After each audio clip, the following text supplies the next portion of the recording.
बहुत गद्दारी की है ऐसे राजनेताओं ने। बाबा साहब के साथ गद्दारी करने वालों की एक बहुत लंबी कतार है। इनमें सबसे मुख्य रूप से दलित वर्ग के राजनेताओं के नाम हैं। बाबा साहब ने यह सोचकर इनके लिए संविधान में आरक्षण की व्यवस्था की थी कि सत्ता में आकर ये अपने वर्ग के लोगों को सुख सुविधा उपलब्ध कराएंगे, इनके जीवन को बेहतर बनाने तथा राष्ट्र की मूल धारा से जोड़ने के लिए कई कार्य करेंगे। उन पर अन्याय और अत्याचार करने वालों पर सख्त कार्रवाई कराएंगे।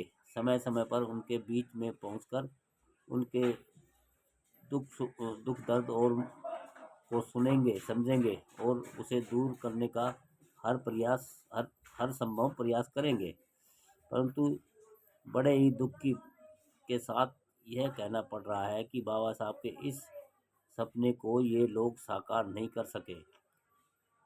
ये अपनी पार्टी के दबंग नेताओं के हाथों की कठपुतली मात्र बनकर रह गए।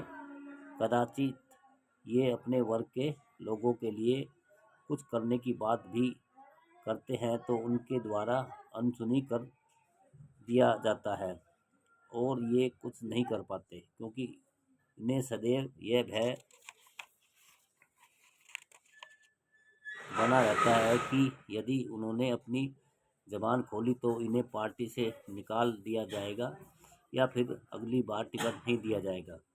दलित नेताओं द्वारा अपने लोगों से अधिक संपर्क नहीं रखने के भी कई कारण हैं। उनमें मुख्य रूप से तो यही है कि उन्हें इस बात का विश्वास है कि वे तो अपने ही लोग हैं। जब भी चुनाव होगा उनके वोट इन्हें ही मिलेंगे, इसलिए वे सवर्ण लोगों से अधिक संपर्क रखते हैं। ये लोग अपने वर्ग के लोगों से संपर्क करने के लिए निकलते भी हैं तो यह अपनी पार्टी के सवर्ण कार्यकर्ताओं से घिरे रहते हैं। बेचारे दलित लोग इनसे मिल ही नहीं पाते और न ही अपनी समस्या को इन्हें बता पाते। उनके विषय में तो सवर्ण कार्यकर्ता जो कुछ कह देते हैं ये उन्हें ही सच मानते हैं। कई राजनेता तो सवर्ण लोगों से इतने दब कर रहते हैं कि कुछ न पूछो न। वे इनकी गाड़ियों को अपने निजी कार्यों में धड़ल्ले से इस्तेमाल करते हैं।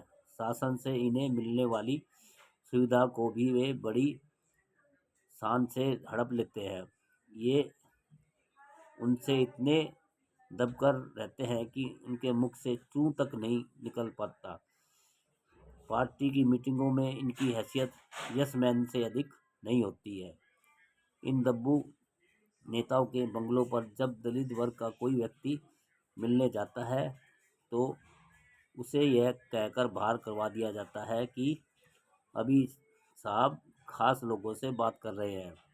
और ये खास लोग कोई और नहीं होते बल्कि ये सवर्ण लोग ही होते हैं जो केवल इनसे अपने हित साधने के लिए आते हैं या फिर कोई गैर कानूनी कार्य करवाना चाहते हैं। ऐसी स्थिति में बेचारे दलित वर्ग के लोग निराश होकर वापस अपने घरों की ओर लौट आते हैं। दोस्तों।